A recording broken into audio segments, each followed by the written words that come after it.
Welcome, welcome, welcome. I'm Dr. Arnold Nerenberg. I've been licensed to practice clinical psychologist in the state of California since 1974. And I like to say I've been licensed to walk upon this earth since 1941, so I'm 82 years of age.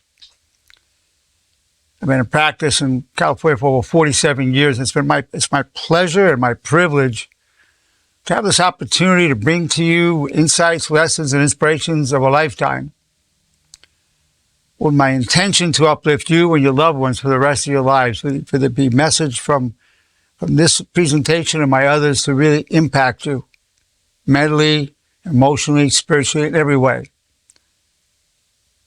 That truly is my intention. The title of today's presentation is Joy, Happiness, and Delusional Optimism. The delusional optimism came from a conversation with Bernice Posada, who I'm dedicating this lecture to. She's working on a paper and she was talking about delusional optimism. I said, you know what, that's a good title. I'm going to give a lecture on it this coming Tuesday. We were talking Saturday about this. I said, okay, so I'm going to do that. So thanks for that term, Bernice. Delusional optimism. I'm going to go into what that's about as well. You're welcome. Yeah. Thank you for talking about it. Yeah, you're welcome. Thank you. Well, let's start with joy. So that's a pretty high level. I mean, that's even beyond happiness. Typically, it's a connection to the spiritual dimension, spiritual holiness, a connection to that dimension. There could be prayer, dance, music, and just go to another level. It could be without the dancing, without the music. A person can be at some holy shrines or just elevated to just higher levels. It happens. We're talking about real joy.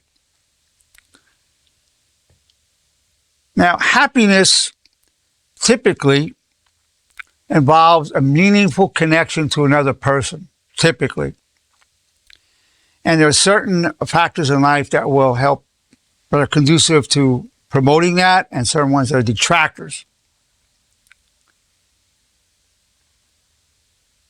Dishonor is a detractor. To the extent you're acting dishonorably, you can create bad consequences, bad karma that will rob you of happiness. There will be consequences that will happen, perhaps guilt feelings or things that will be done to you by other people in response to what you've done.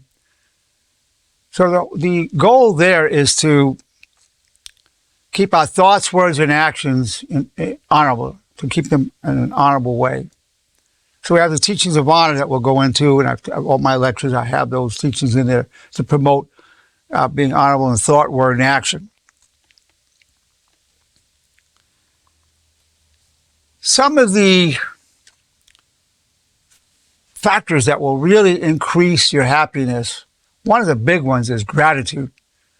Grateful to the people that do things for you, that are in a relationship to you, that love you, the people that you love. Just grateful to know them. That gratitude. Or if you believe in God, as I do, being grateful to God for all the blessings that we have. But certainly, there's often a dimension of being grateful to the people in our lives. Gratitude is huge in terms of bringing us towards happiness. Certainly, when we achieve wisdom, which is integrating our gains and our losses, our joys and our sorrows into a constructive perspective, that creates a light that comes through our eyes. That light that comes in us is happiness with a tint of joy. A light that comes through us, rises up from the heart through the eyes. It's impossible to achieve either joy or happiness unless you understand how to transform tribulation into triumph. You must understand how to transform tribulation into triumph, because you're going to have tribulations in your life, setbacks, failures, loss. It's inevitable.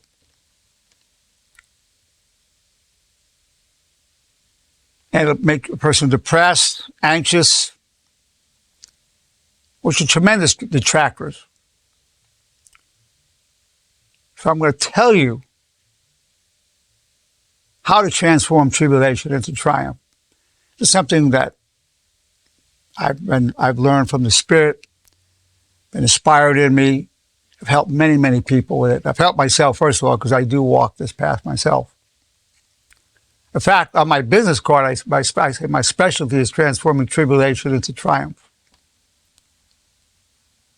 To do that, you must ask this question: what's the best true story I can tell myself about this problem? What is the best true story I can tell myself about this problem? So whatever you're going through in your life, you've suffered, there was a loss of some kind, that's real. But it's only part of the story. There's also the gain. I tell this story about this guy who was a roughneck, worked in the oil fields, big, tough, tatted up guy, very strong man. Came in, looked very sad, looked like he wanted to cry. And he said, "Doc, I lost everything. My wife left me, and she left me for another man. I lost my children. She took the kids. I don't even know where they are. I was so stressed out I couldn't make my mortgage payments. I lost my house." I said, "Oh my God, as a man, as a human being," I said, "that's tragic. That's totally tragic. Well, what if I told you the best true story you can tell yourself about this problem that will give dignity, nobility, and honor to your life?" He said, "Really?" He looked like flabbergasted. "Well, what would that be?" I said, "Okay, you ready for it?" He said, "Yes, here it is. I've lost everything, but I've gained myself."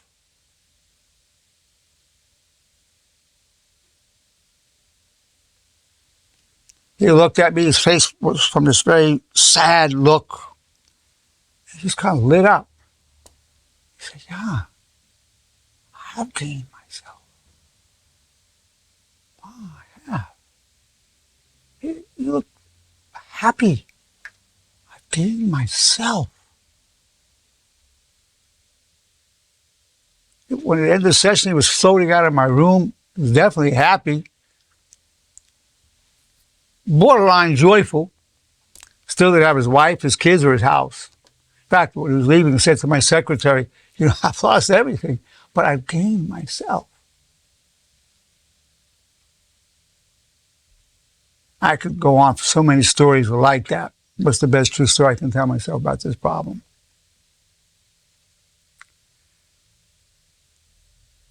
Without that, he was going to be miserable.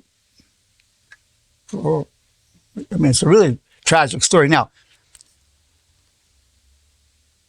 if I just said to him, now we're going to talk about a variation of delusional optimism. When he told me I lost my wife to another man, I lost my kids in my house, and if I would have said, "Well, that's wonderful," if I just would have said, "That's wonderful, this is going to lead to really good things, I'm very optimistic," and that would have been borderline. That would be considered like delusional optimism. Why? If I would have said that, imagine if I lit up and said, "Wow, that's great." That is funny. It's so ridiculous. It'd be funny. But I said to him, "No, that's tragic." So it went from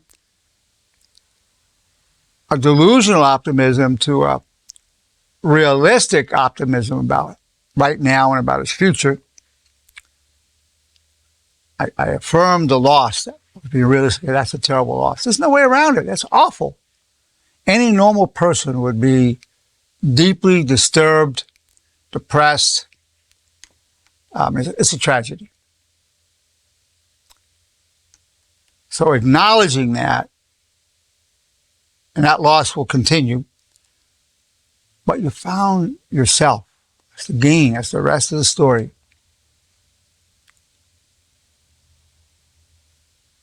And To the extent you remember that, you're going to have a good future. Optimistic, yeah. So like he could face the world as an optimistic feeling. I mean, the loss is real, but the gain was real. So it went from, it would have been really a humorous, delusional optimism for me to just congratulate him. Imagine somebody tell you something that horrible, and you congratulate him and say it's the best thing. I mean, it's really delusional. But I acknowledge that loss, and I said, it's good, it's wonderful now, and your future, you're way ahead, you've gained yourself. Another story I like to tell is a wonderful young woman came to see me weeping. And she said, my son was shot 9 times. They shot him 9 times. And he's in stable condition in the hospital. He's just laying there in stable condition, shot 9 times. I said, oh my God. I said, I have 7 children. That's a parent's nightmare. What a tragedy. I talked to you as a human being, as a parent. But what if I told you the best true story about that would give dignity, nobility, and honor to you and to your son? Just like the other case, she said, wow, what is that, Dr. Nerenberg? Really? I said, yeah, are you ready for it? I said, yes, I am. They couldn't kill my son. They shot him 9 times. God has a purpose for his life.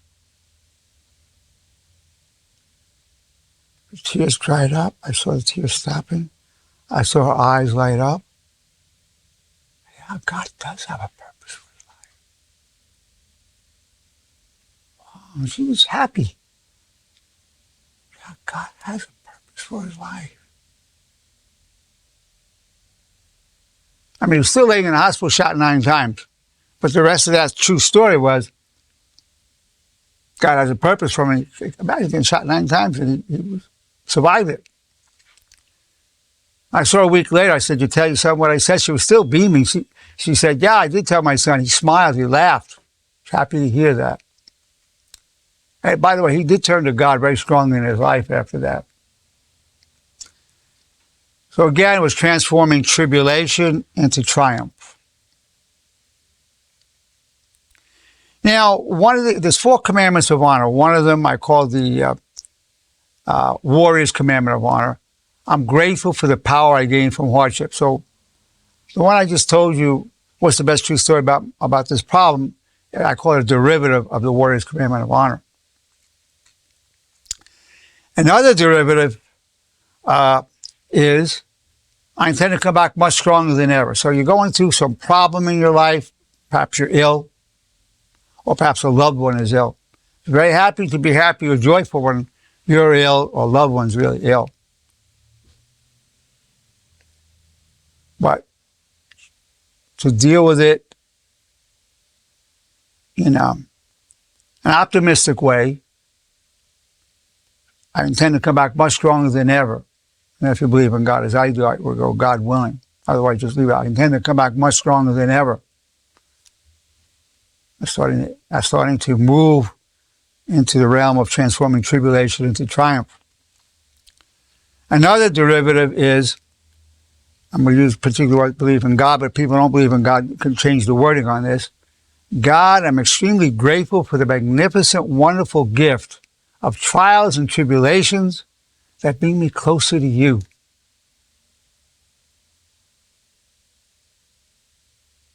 God, I'm extremely grateful for the magnificent, wonderful gift of trials and tribulations that bring me closer to you. That's again moving from tribulation to triumph.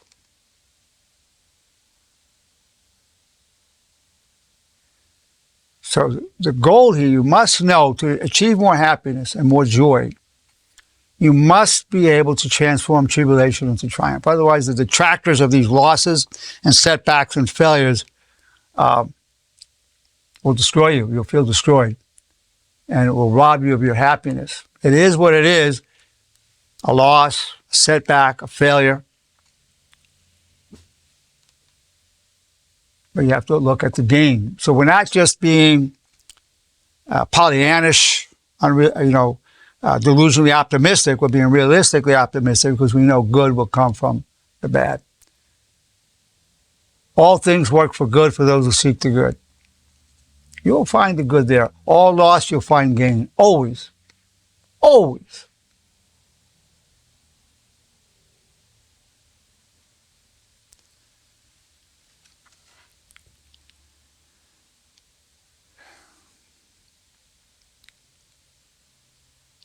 I deal with so many people who've lost a loved one, the death of a spouse, father, worst of all, a child. I mean, that is all tragic, especially losing a child. Losing a parent is really difficult, losing a sibling, losing a loved one. It's just tragic. But we all go through it. All our loved ones go, we'll go. That's just the nature of the life here on earth, in the material life.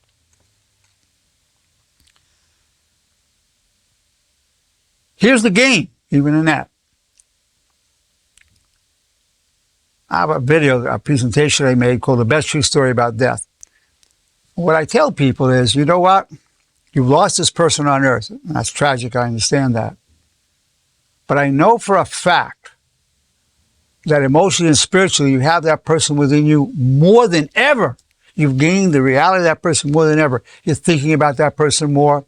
You're having more memories about that person. You're remembering the good attributes and beautiful things about that person more. In fact, typically things that would annoy you about the person you're not even thinking about, remembering the good things. So you have that person within you more than ever. That's the gain. So even in some of our worst losses, you can find the best true story. Still, it's a tragic loss. Tragic. But even then, there is a gain.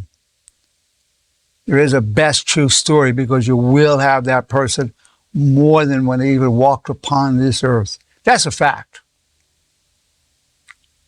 You can't give that person a call. You can't give a person a hug. But the reality of that person is more within us. Psychological, spiritual fact.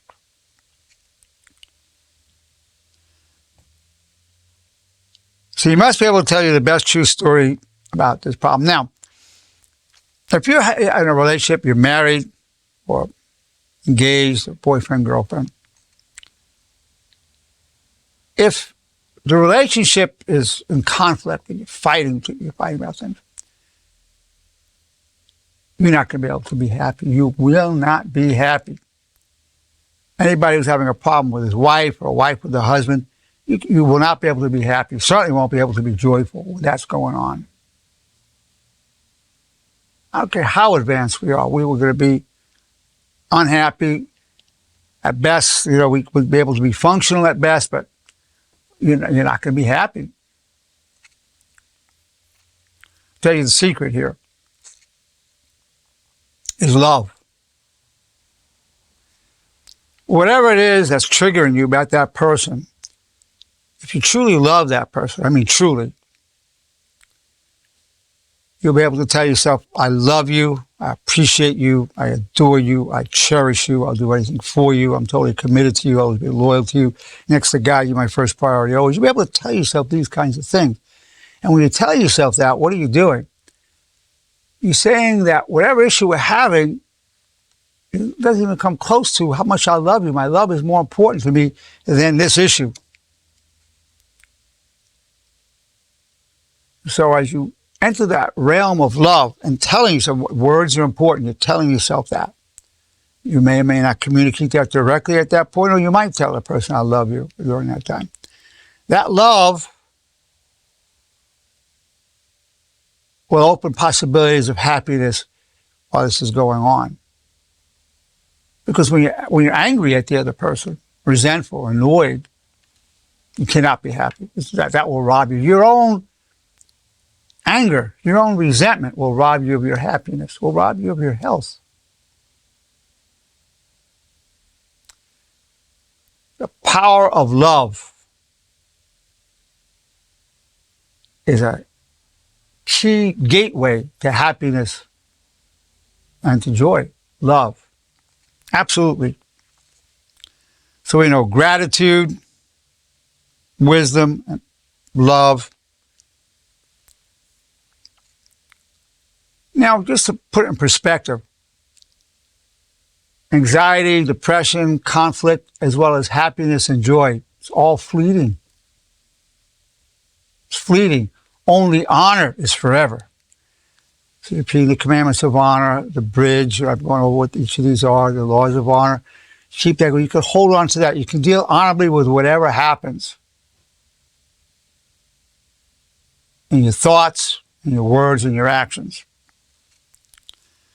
That'll make you more resilient and you come back with more wisdom and more compassion, because wisdom and compassion are powerful forms of happiness and even joy. These are spiritual delights, wisdom and compassion. Just delights. And seeing the beauty and greatness in another human being is a form of happiness, perhaps even joy. You see that greatness, is a great human being. I see it all the time in the people I see every day, greatness. And it's the beauty of the people I see, the nobility of the struggle, the commitment to the good. People say, how could you do this work? Listen to people's problems all day. I see people's greatness. I don't really get taken down by people's problems. I'm uplifted by the nobility and the commitment to honor and the noble struggle of my people. I'm filled with love and compassion and delight. So for me, it's not a burden. They say, how can you listen to this all day long, every day? I say, all I hear is victory. Greatness. That's what I see all day long, greatness. That's how I can do this every day, all day, year in, year out. Because that's what I see. And what a beautiful thing to behold. Beautiful. Now, if I got into the misery going on and going down, and if I just stayed with the bad story of it, well, maybe I couldn't do it like this. But because I see the nobility of the struggle, people's good intention, I see the goodness in the people, the humility, people arising against their lower nature to manifest their higher nature. Talk about beautiful to me. That's what, there's no sunrise or sunset more beautiful than that for me. No sunrise, no sunset, no field of flowers more beautiful than that. I'm immersed in beauty all day long. I mean, to truly be happy, you want something more than a job or even a career. You want a calling or a destiny. A job is something you do from 9 to 5 to pay your bills. A career is a job you enjoy. A calling is a career you do for free if you could afford to. And a destiny is a calling you pay to do if you could afford to. Heck, I pay to meet the people I see. I certainly would do it for free if I could afford to. So what a key pathway to happiness and to joy is to be serving your calling, serving your destiny. Career is good. You want more than a job. Now, I see so many people who are being mistreated at the workplace, the abuse of power against them by management, perhaps co-workers, the unfairness, the discrimination, the stress that people take home. The amazing people I see who put up with it for year in and year out and finally say, you know what, I need time out. I can't take this anymore. I really need to reevaluate my life. So if you don't love what you do, because typically it's because of the people. A lot of times people like to work, but the people. If you don't love the people you're with at your job, and you're with them more than your own family, you don't love them, you feel disrespected, humiliated by them, you're not going to be happy. You're going to come home, you're going to dream about it. And the thought of going back, you're going to have nightmares. Nightmares. Your blood pressure is going to go up. Before you get out of the car, you might even throw up. Just the idea of going in having to be there again.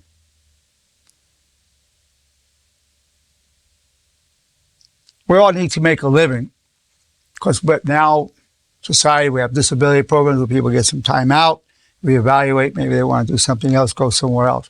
Because a lot of times it's not going to change. When they go back, it's going to be that same person there harassing them. It's not going to change. Most of the time it's not.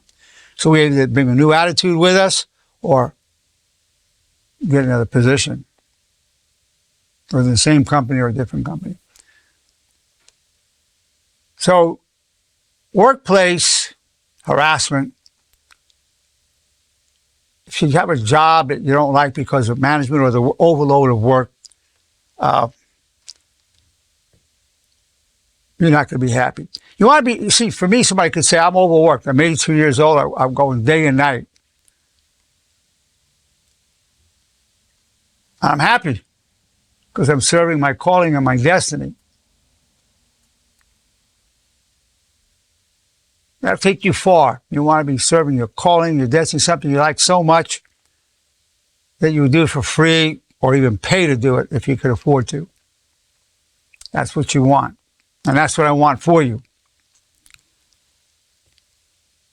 Now, if you're not healthy, if you're in physical pain,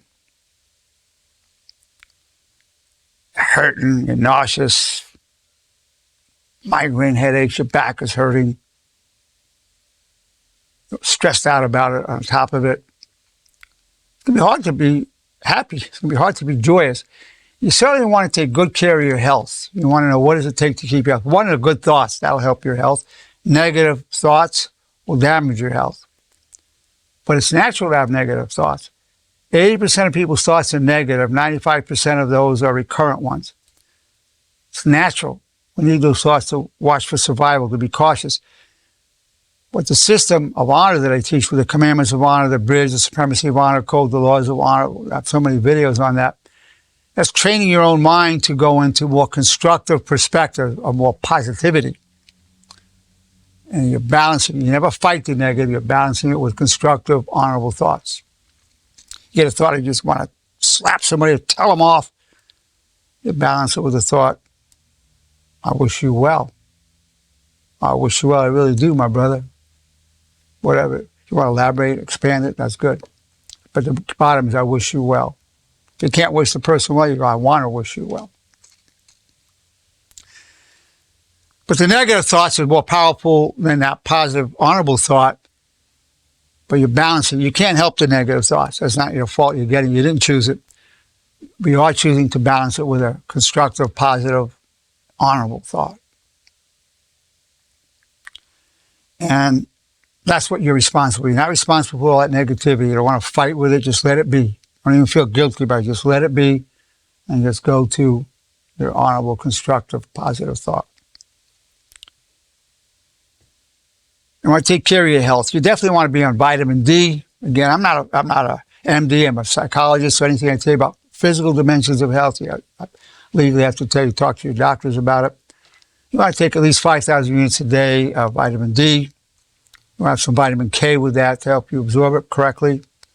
If you want to be on fish oil, that helps with depression, and it's good for your lipid profile, your triglycerides, your cholesterol. It'll help with that. You certainly want to keep your blood sugar down, knowing what foods are going to raise your blood sugar, which ones will lower it. You want to know natural supplements that will help reduce that, such as berberine, 500 milligrams 3 times a day will help lower blood sugar. If you have to go on a medication, you go on metformin. It's a wonder drug. It's actually a longevity drug. People take it just for longevity, although it was designed for insulin resistance, reduce your insulin resistance so you don't need as much insulin being secreted by the pancreas to bring in the glucose into your cells. But it also activates longevity pathways. You want to get blood work once, twice a year, preferably at least twice a year.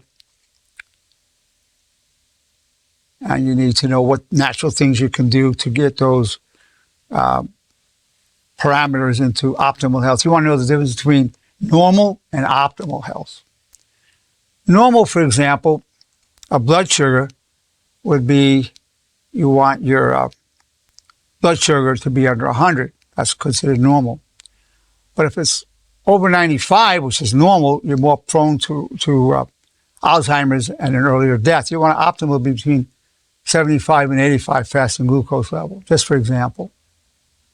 And A1C, which is 3 months average of your blood sugar level, you want it under 5.6, but the closer you get it to 5, the longer your life. Vitamin D levels, anything over 30 is considered normal, but if it's under 50, you're going to have a shorter lifespan. You want to get between 50 and 80, that's optimal.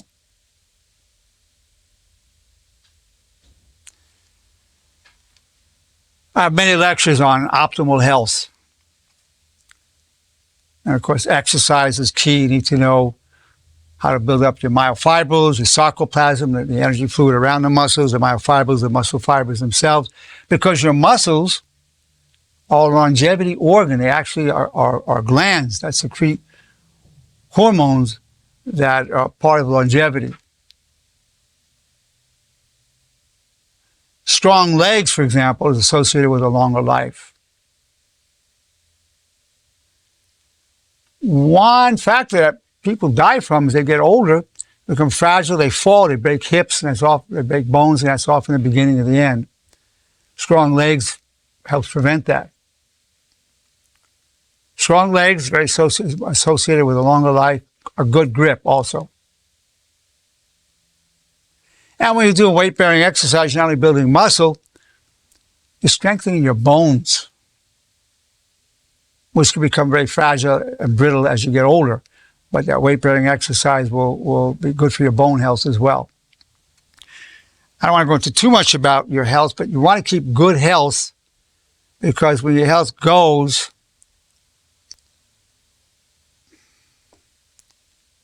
it's going to be hard to be happy or joyous. I would tell you something that was going to shock you.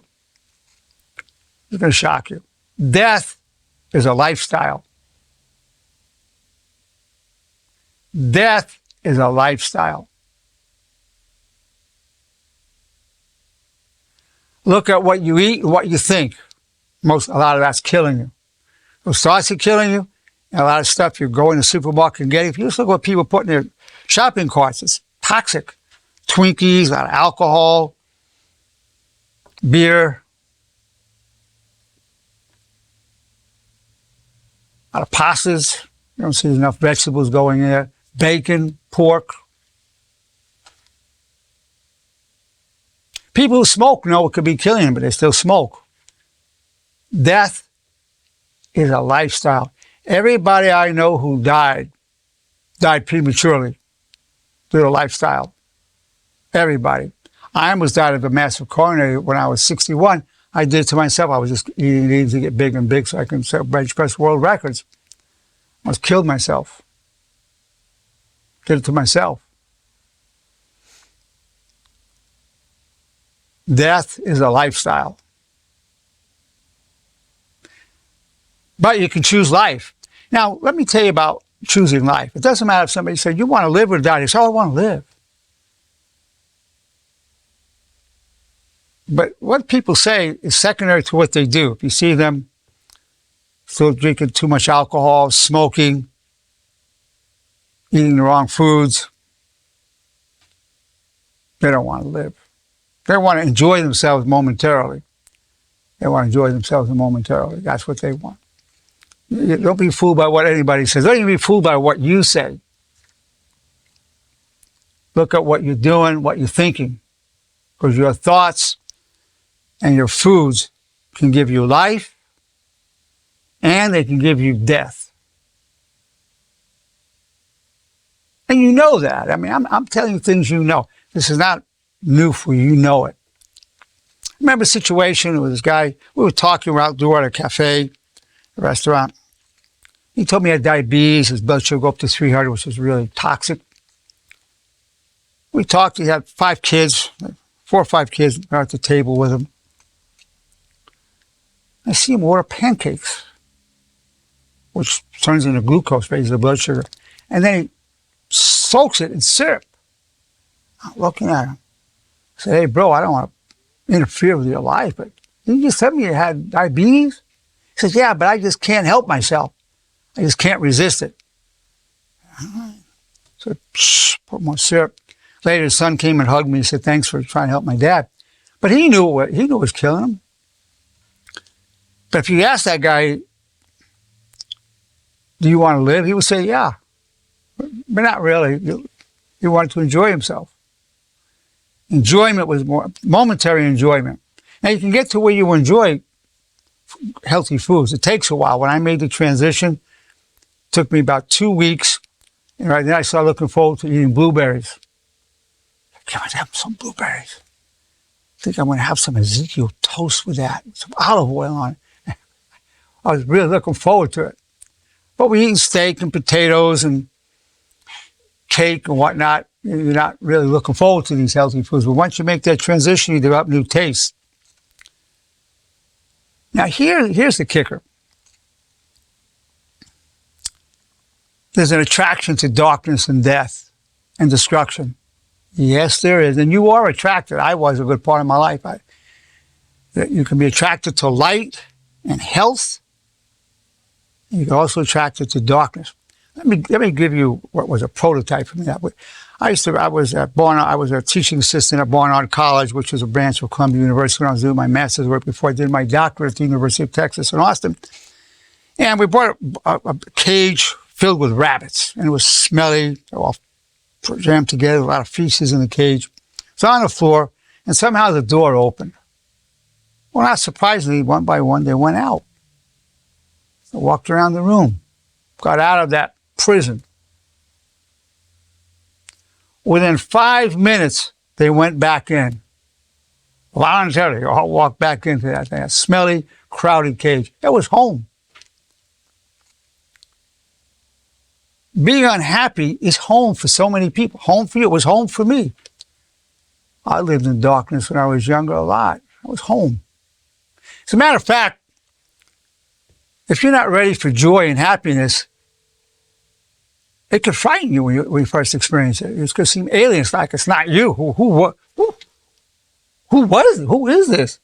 Because you're used to the darkness and being depressed or anxious or preoccupied with negative thoughts. All of a sudden, you're feeling this happy feeling. You go, like a foreign feeling. It wasn't me. Because home was that darkness. Home was the darkness. So if you look at it, it takes a while to cultivate a taste for the light and for health. It takes a while to cultivate that taste. That's the reality of it. Well, there you have it. An overview of joy, happiness, and delusional optimism dedicated to Bernice Posada. I'm going to open it up for comments, commentaries, questions. Open up to everybody. Who would like to ask me a question or make a comment?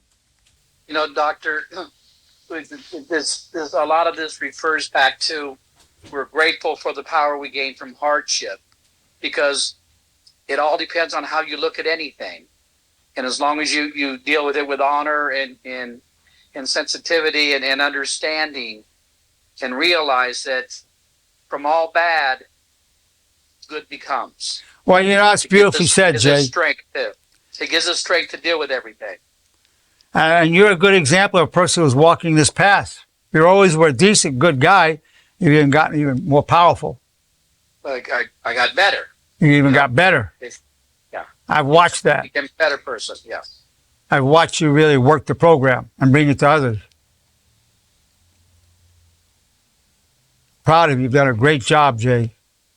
Thank you, Doctor. Appreciate it. You've inspired many people. I know you've inspired family and friends. I try to share. I try to share as much as I can, because it's a great great program we have going. Just need to spread as much as we can. Excellent. Thank you for that input, Jay. Sure. Anybody else? Christy, is there anything you want to ask or say? Yes. I think this whole, transforming tribulation into triumph, it really is resonating with me. When you're speaking through this, it reminds me of, a Bible verse in Romans which is, I do not practice what I want to do, but I'm doing the very thing I hate and yielding to my human nature, my worldliness, my sinful capacity. And so when you were sharing that experience with that gentleman who has diabetes, and even though he knows all this, he still is continuing to order those pancakes drenched in syrup. And so it's hard, it's like I can't stop. I'm addicted to the shindig of it all. But what is it doing? Was that Paul that said that? Yes. Yeah. Then there's another verse in Scripture, all things work for good for those who love the Lord. Yes. So you have that, but that other thing goes on where people do the thing that they hate. That which I would do, I do not, and that which I would not do, I do. I mean, but it doesn't have to be that way. It really doesn't. I mean, Paul was stuck in that at that time in his life, but we can go beyond that. But it has to be a total commitment to the way of honor.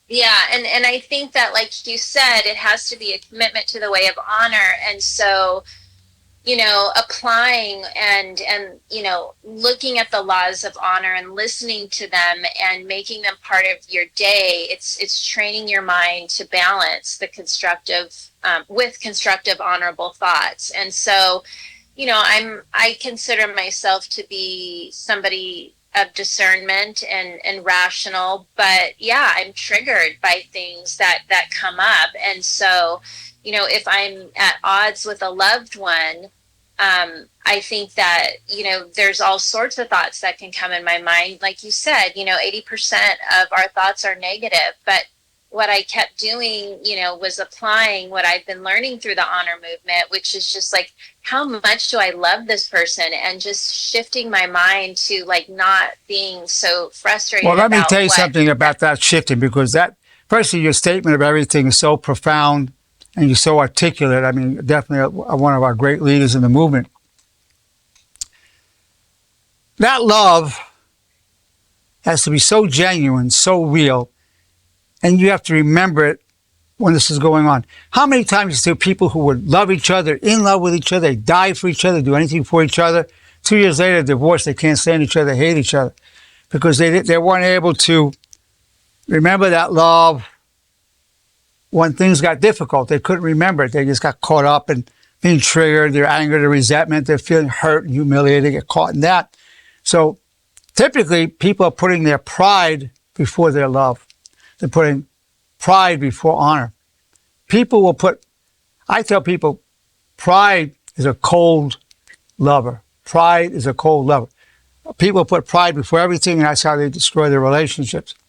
But what about, didn't you just say how much you love this person? Now you tell me you hate the person, you want to get rid of this person. What happened to that love? Well, It's got to be internalized, and not necessarily as a feeling. Love isn't always a feeling. It's a commitment.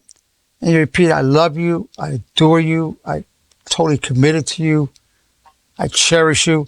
Because you're remembering the thought. You don't really feel it, but you're telling yourself because you know that's real. All it is the thought of remembering your commitment. And these words that you're telling yourself, that's what will take you beyond the fact that if you let yourself go, you're going to despise this person at that moment, despise that person.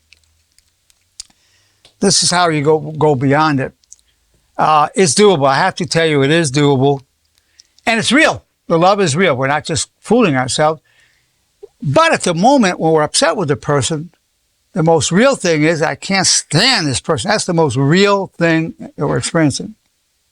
Right. And really, but in reality, the life we built together, history, memories, the love, the connection is stronger. Now, of course, if there's infidelity, when a person was unfaithful, that was the end of the relationship right there.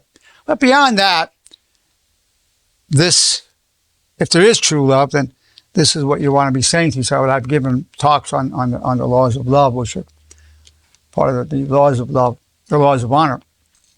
But what you're saying is so articulate and so profoundly accurate. As always, Christy, as always. Thank you. Thank you, Dr. Nerenberg. Kimberly, anything you want to share or say at this time? Sorry, I couldn't unmute myself.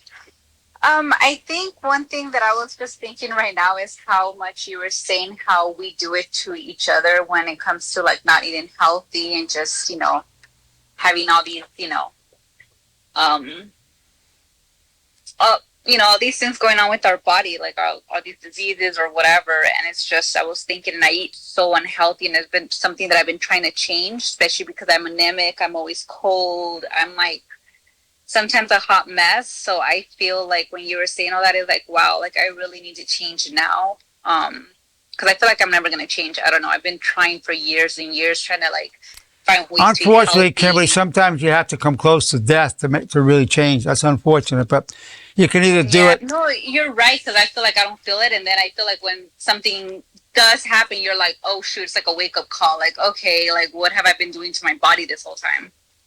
And it's just human Kimberly, nature, it's like my father said to me. He said, son, I have a lot of good advice to give you, not because I've been so smart. It's just I've been so stupid.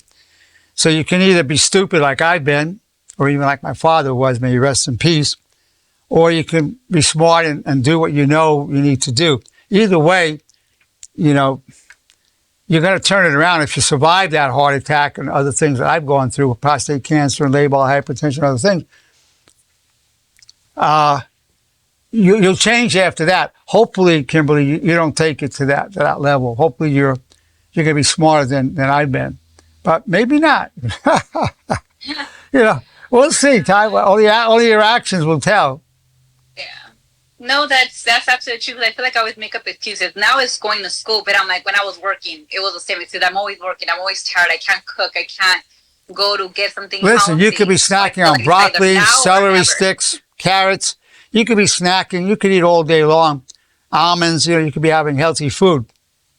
I mean, but when you start grabbing these other foods that are comforting and delicious and toxic, and we're choosing, death is a lifestyle. It's a choice.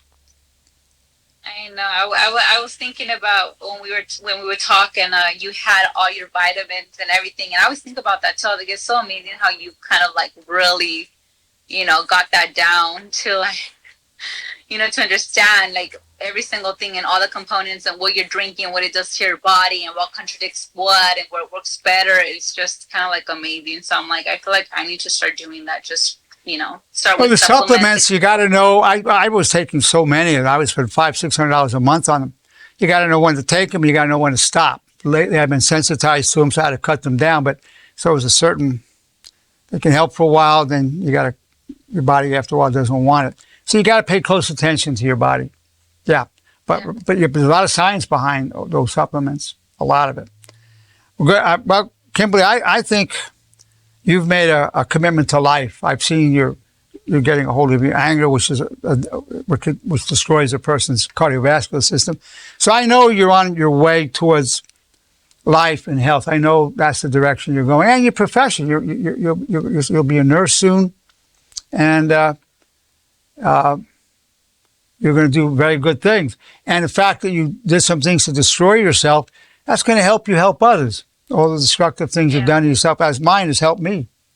All the wrong things I've done have helped me to help other people.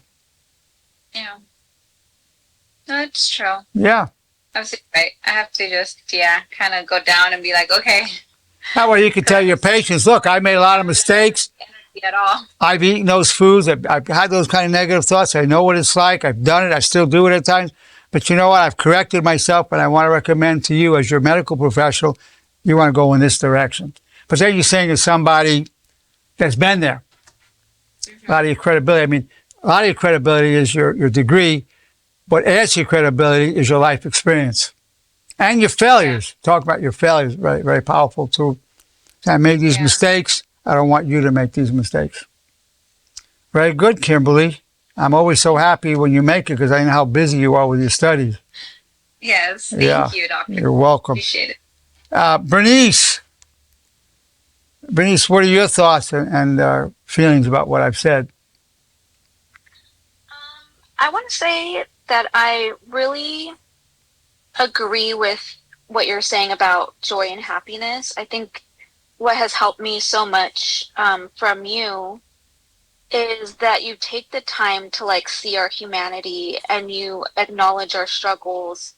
I can't tell you how many times I think I've nailed what it is about you that has helped me so much after seeing therapist after therapist is that you see us, you see me, and I could cry and cry and cry in a therapist's chair, but I didn't feel seen. I didn't feel like they understood or acknowledged my pain. I think that's what helps with you. And it's a disservice. I was talking about delusional optimism. Great term, I by think the it's way. I love it. yeah, I think, definitely if you explained like, if I were to have told that gentleman that lost his wife, lost his family, lost his home, oh, you'll be fine, like da da da da da, that's delusional optimism. I think it's so important that you had him come to his own conclusion. He came to his own, this is the best true story for my life. That is so important. But you guided him into that direction of what did come from this, So I think that is an excellent point. Do not like tell someone, their own story. They have to come up with it with themselves. Well, you're right. I affirmed the suffering and the tragedy what happened. Then I told him that, but the best true story is you found, you lost everything, but you found yourself. And then he saw the truth of that, and it took him into transcendental state. He went above the suffering. I mean, I just saw he just literally flowed out of my office. Exactly. Right. You didn't discredit his pain. Oh, no. That's what keeps it from being delusional optimism. That's right. It was realistic optimism. Yeah. I think it's so important to have that mirrored back to you, your pain. You know what I mean? That's so important. That's part of the healing, I feel like. But I've been, from my point of view, I've been in such a dark, you explained, like we choose our, sometimes we're all kind of attracted to a darkness. And when we were talking about this on Saturday, I was like, what's my darkness? Like, I was sitting there like, I wonder what it is. And hearing you talk about it, I think my darkness is my negativity. It's became such... It became home. The negativity is home for all of us. Yeah. And like to kind of like bring it back to like health and like how your heart is a muscle, your brain is a muscle. I think mine got super strong at being able to think about negative and then negative aspects of things. And for me, I feel like I have to like almost like do a super course corrector and just think delusionally happy, delusionally optimistic for me, because that negative muscle is so strong. And like definitely I don't want anyone to like tell me like, oh, you'll be fine, you know what I mean? Like I don't want that kind of nobody does, right? But I think it's important for me to be able to climb out of the darkness and try, just give it a shot. Let's see how I can build that muscle of positivity for me. Well, and the way is transforming tribulation into triumph. And the way you build it, you must repeat your 4 commandments 3 times a day with the bridge and these derivatives. I do it. In fact, I made a video with all of this. It took me 1 minute to recite it. Well, I'll recite it now just to give everybody what I tell myself.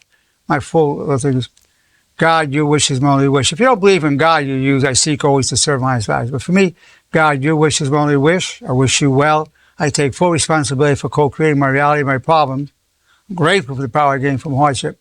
What's the most honorable thing to think, say, and do? Extreme respect always. Honor before pride, honor before anger, honor before sex, honor before money, honor before fear, honor before everything, honor before life itself. I tend to come back much stronger than ever, God willing. What's the best true story I can tell myself about this problem? I intend to respond more to your vulnerability than to your negativity, God willing. I intend to respond more to my vulnerability than my negativity, God willing. I love you, I adore you, I appreciate you, I respect you, I like you, I cherish you, I'll do anything for you, I'm totally committed to you, I'll always be loyal to you. Next to God, you're my first priority always. I apologize, please forgive me, I was wrong, you were right, I'll never do it again. I've not always lived with honor, but I'll die with honor. That's ridiculous, silly Willie. and with kind of lightening up myself. So that takes less than a minute. But the way you build up what you refer to as building up muscle, you must be repeating these thoughts all your life. That way you're always ready for what's going on. You must repeat these. So you're looking at, now that's a long one, but if you just do the commandments of honor on the bridge, that's 12 seconds. And if you did the supremacy of honor code, it's another 8 seconds, 20 seconds. So you're looking at 60 seconds a day to do the bulk of it. It's not rocket science, but that's the work you have to do. Yeah, I feel like these commandments, I'm almost moving through them in phases where I'm like, oh, this one serves me the most at this moment. And, I think right now for me, what's really speaking to me is I seek always to serve my highest values, because that's like the highest form of like optimism. You can, Yeah.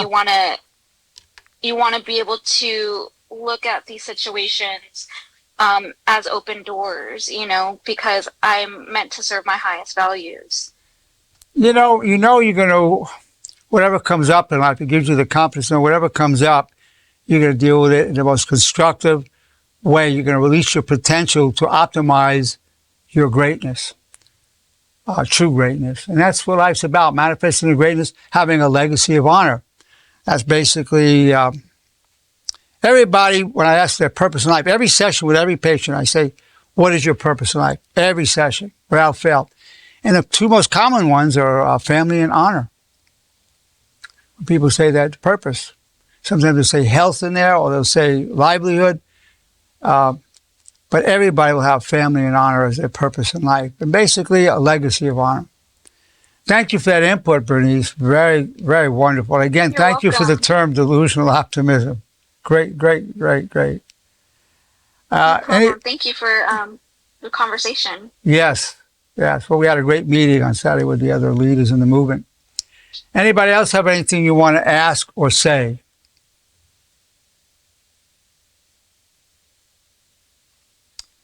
I'll jump in. It's Stacy, Doctor. Oh, you're there, Stacy. I didn't know you were there. Great. Yeah. Great. Yeah, what a great topic today. And I just, I wanted to speak on a little bit about loss and what's the best true story I can tell, myself about what's happening. And I really, really have been holding on so tightly to that and really, really structuring the best true story in my brain every day to kind of navigate my day. And the second part of that I love from you, because of you, is, God, your wish is my only wish. And by knowing that, I know I'm being guided. And I know that that's the wish.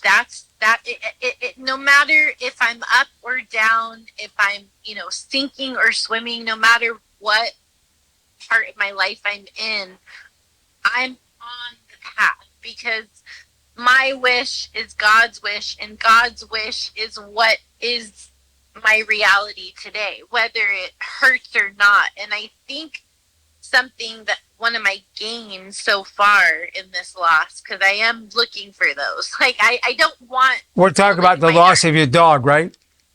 The loss of my dog. My health right now is pretty bad. And yeah. I eat right. I do all the supplement, and I have for about 7 years. So no, I know you do. I know. Yeah. That makes it more frustrating. I know. It's one of those ironic situations, but there's a couple things that I discovered. One most important, and I can say this from 18 years of experience with my dog. I mean, we were sick for 18 years together. When she was sick, I was sick. I mean, we were so connected. Yeah, so these pets are our soulmates, and they're here to transmute our pain. And I think this time she did a lot of heavy lifting out of me, and unfortunately she didn't survive. I ended up in the hospital, and I'm trying to heal. But anyways, that's one part. So the significance of her death, actually today, it's been a couple weeks, is so profound. And there are gifts in it that are just revealing themselves to me. And then the second part I wanted, and I know I'm going off. No, I appreciate you sharing this. It's beautiful. I want to share, yeah, and the second part of this was the being guided, and I think another thing that I'm realizing is that when we go through things alone, just with God, what that pain that becomes, I think, our superpower, and just like you're saying, turning those trials and tribulations into triumphs, and I think if we can navigate through, with our higher power and our honor, and with clarity also,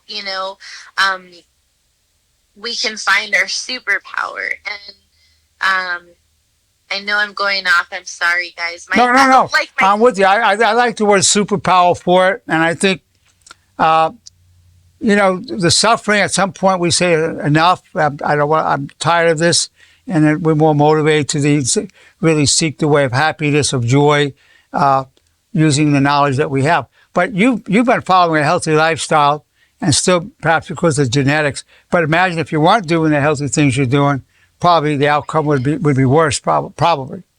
It'd be worse, and that was actually just brought me to my third point, which is maybe these 18 years. Thank God I had her. I'm so grateful for the 18 years that I had with her. But wow, what a painful 18 years. I don't want the next 18 to be like that. So in a way, her exit from my life is really, truly going to probably be me finding myself, just like your stories that you've shared of, lose everything, but you gain yourself. Like, maybe this is the chapter for joy. And it's so foreign to me because, like, you're talking about our darkness, that suffering and pain is like, I got that shit on. I know it so well, And well, let me interrupt for a second, Stacy. I'm 82. By the way, I didn't know what I was doing until I was 70. Really know what I'm doing. So at your age, I was functional. And if you looked at the outer things, I was successful in so many ways. But I had a lot of misery. I'm mostly self-created, mostly through being in a bad marriage at that age. And my wife and I have been married 32 years. Being the right person, married to the right person makes a huge difference. Being with the wrong person and being the wrong person for that person. I was miserable.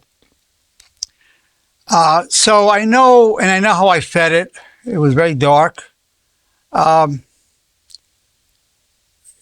You're going to come out in the light. You are, because you are attracted to life. You are attracted to the light. You're used to darkness, but all that makes you hunger for the light. That darkness, you stay in it long enough, and you go, "Let me out of here," and you really start craving the light and health and the light. And you are on the path of holiness, of virtue, and that's going to be manifesting. What you yearn for and what you're attracted to is what will manifest. You're attracted to light, you're attracted to goodness, you're attracted to honor, and that will, I promise you, manifest. I promise you that's going to manifest in you. I can't tell you the time frame. I was slow on manifesting it, but you got to live long enough to reap the harvest. That's the key of this thing. I almost died at 61 of a massive heart attack. Thank God I survived it, because I hadn't really gone to actualizing my potential until I was 70. But you never know what's going to take you there. What took me the final step to actualizing my potential, of course you keep actualizing it, was a felony. I was guilty of some crimes against the government. And I'm a felon who repented. Well, that took me to another level. In fact, that was February 4th, 2014, when I was sentenced. And I tell people I wouldn't be half the man I am today if I wasn't a felon who repented. So I would say, and I was already getting there towards the way I was. As a matter of fact, when I woke the morning of the sentencing, I said to myself, the holy man awakens and the warrior arises. That's what I said to myself. I felt it on my way to sentencing. And I invited friends, family, and patients. I wanted to see how I dealt with it. And one of my Jewish friends said it was like a bar mitzvah. I was like celebrating. I mean, it was, you would think it was a festive occasion. When I finished, the last thing I said to Judge Snyder was, I have not always lived with honor, but I will die with honor. And she said, I totally believe Dr. Nerenberg's sincerity, but due to the seriousness of the crime, we want $172,000 restitution, which I didn't have. I borrowed against my house. We paid every penny. 1 year home detention. Dr. Nerenberg got an ankle bracelet on for a year, and then 5 years probation. I was off probation 3 years. Then I had to go a whole lot to keep my license. What I'm telling you about this at this time,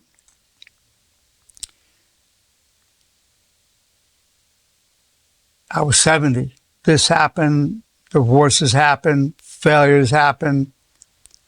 What took me over the top was a felony and my repentance.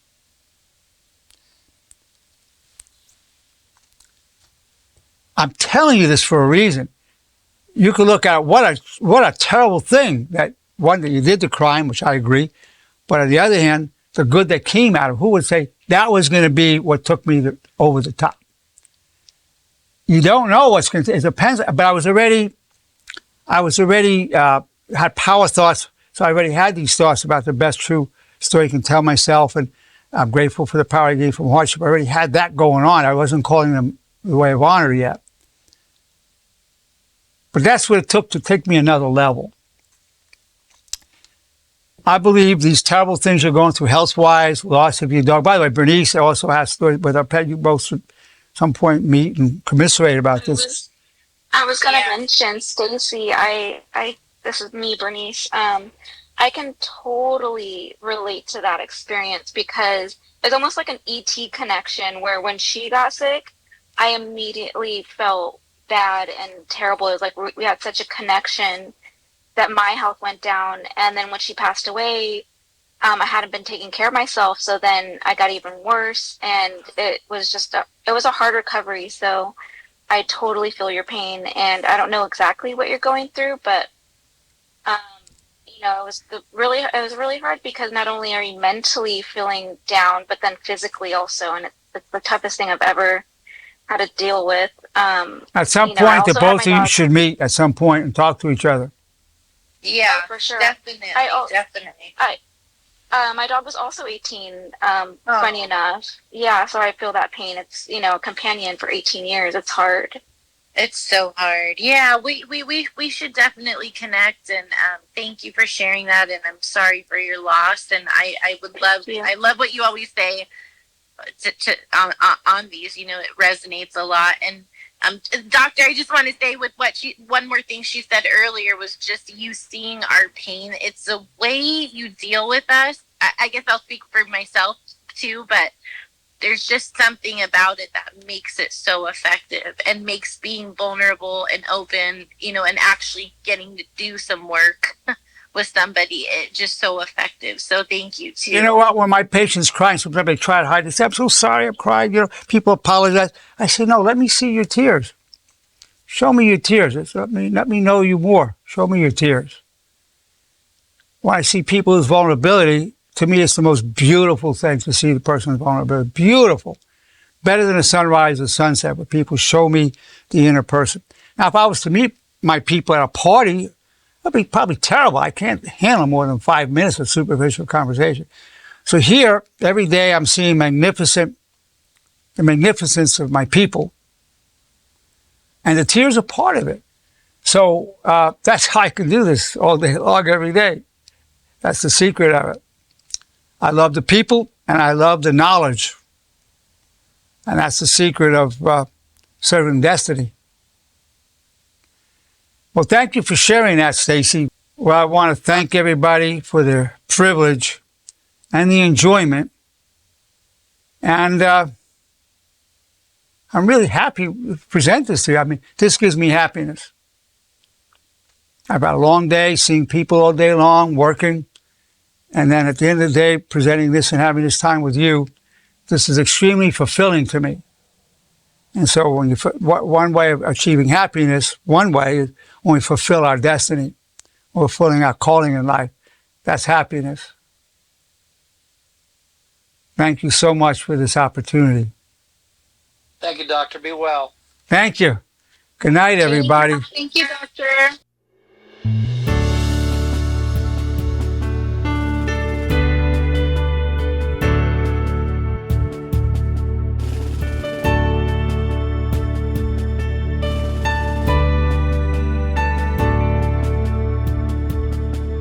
The sea of destiny is in your deepest struggle.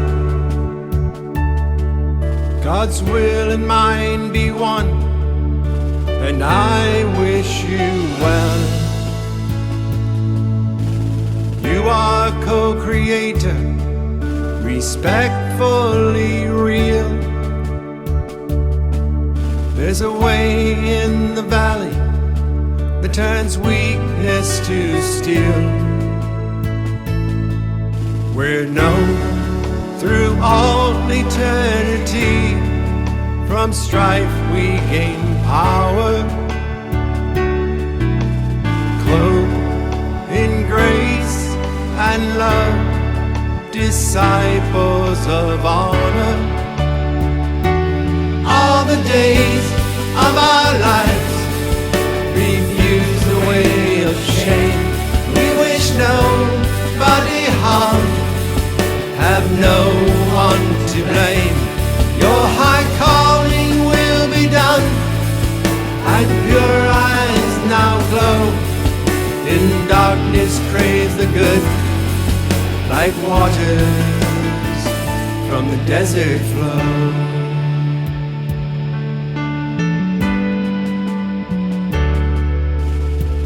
I pledge my love all the days of my life. I pledge my soul to all that is good. I pledge my heart to my brothers and sisters, who I join in the light, leave a legacy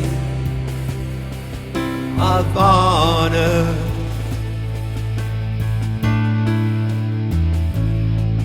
We're known through all eternity, from strife we gain power,